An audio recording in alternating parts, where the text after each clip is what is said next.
Sanitary pads पर एक नई रिपोर्ट जारी हुई है जिसके मुताबिक इसके इस्तेमाल से कैंसर का खतरा बढ़ सकता है। इस रिपोर्ट के जारी होने के बाद विश्व भर में एक नई बहस छिड़ गई, तो वहीं महिलाएं भी चिंतित हो उठी हैं। आखिर कैसे इतने घातक हो सकते हैं सैनिटरी पैड्स, देखिए इस रिपोर्ट में।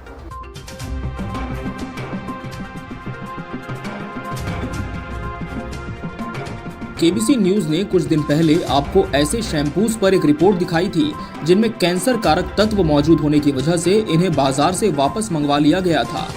अब एक ऐसी ही रिपोर्ट सैनिटरी पैड्स को लेकर सामने आई है। महामारी के दौरान महिलाओं द्वारा इस्तेमाल किए जाने वाले सैनिटरी नैपकिन्स में कैंसर कारक तत्व होने का खुलासा हुआ है। ये अधिकांश पैड्स नामी गिरामी कंपनियों के हैं, जिनके विज्ञापन बड़े स्तर पर टीवी और अखबारों के माध्यम से प्रचारित और प्रसारित किए जाते हैं। ये रिपोर्ट नई दिल्ली के एक गैर लाभकारी संगठन टॉक्सिक्स लिंक ने जारी की है, जिसने अपने एक अध्ययन के माध्यम से बताया है कि भारत में बेचे जाने वाले सैनिटरी नैपकिन के अधिकांश लोकप्रिय ब्रांड में हानिकारक रसायन होते हैं।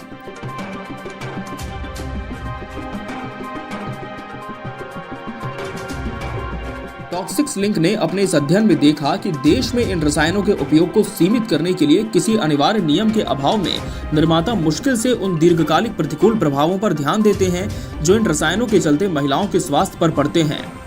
इस रिपोर्ट को रैप्ड इन सीक्रेसी शीर्षक दिया गया है। ये एक विस्तृत जांच रिपोर्ट है जो शोधकर्ताओं ने 2 विशिष्ट रसायनों थैलेट्स और वाष्पशील कार्बनिक यौगिक की मौजूदगी का पता लगाने के लिए की थी। थैलेट्स का उपयोग विभिन्न उत्पादों में प्लास्टिसाइजर के रूप में किया जाता है। प्लास्टिसाइजर वो रसायन होते हैं जो उत्पाद को नरम, लचीला बनाने, क्षण को कम करने के लिए प्रयोग किए जाते हैं। इन्हें लगभग 1 सदी से विभिन्न प्लास्टिक उत्पादों में उपयोग किया जा रहा है।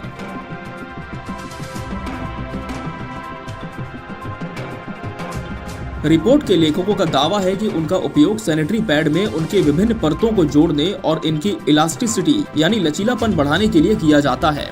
शोधकर्ताओं ने बाजार में उपलब्ध 10 विभिन्न प्रकार के सैनिटरी पैड्स, ऑर्गेनिक और इनऑर्गेनिक दोनों को जांचा। उन्होंने रिपोर्ट में इनमें से हर एक उत्पाद के लिए मिली थैलेट और वीओसी की मात्रा को अलग अलग पेश किया है। रिपोर्ट बताती है कि भारत में सबसे अधिक बिकने वाले 2 सैनिटरी पैड में 6 प्रकार के थैलेट होते हैं। थैलेट्स की कुल मात्रा 10 से 19,600 माइक्रोग्राम प्रति किलोग्राम तक थी और इन उत्पादों में कुल 12 तरह के अलग अलग थैलेट पाए गए।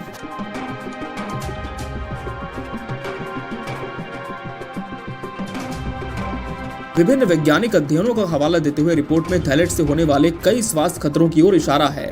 इनमें एंड्रोमेट्रियोटिक्स, गर्भावस्था से संबंधित जटिलताएं, भ्रूण के विकास में मुश्किल, इंसुलिन रेसिस्टेंस, उच्च रक्तचाप जैसी कई समस्याएं मौजूद हैं।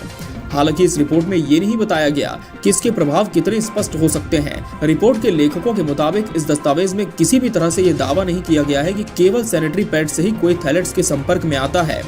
उन्होंने बताया कि सैनिटरी पैड्स के अलावा भी कोई और जोखिम संभव है, लेकिन योनि के ऊतक की त्वचा बाकी ऊतकों की तुलना में अधिक संवेदनशील होती है।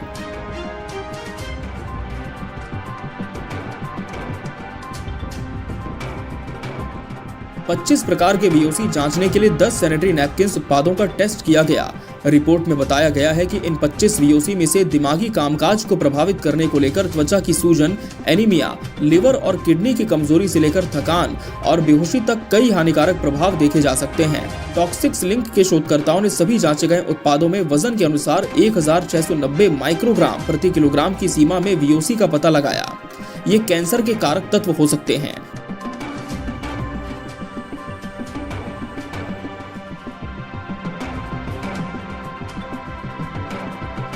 2017 में दक्षिण कोरिया में महिलाओं के एक बड़े समूह ने कथित तौर पर वीओसी होने को लेकर नैपकिन बनाने वाली एक फर्म के खिलाफ मुकदमा दायर किया था।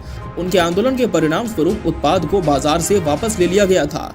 अमेरिका में महिलाओं के एक अन्य समूह ने 2014 में शुरू की गई एक जांच को लेकर भी इसी तरह के निष्कर्ष जारी किए। बहरहाल अब इस नई रिपोर्ट के सामने आने के बाद बड़े ब्रांड्स क्या कदम उठाते हैं, ये देखने वाली बात होगी। वीडियो को लाइक करें, शेयर करें और चैनल को सब्सक्राइब करें। खबरों के नोटिफिकेशन के लिए बेल आइकन दबाना न भूलें।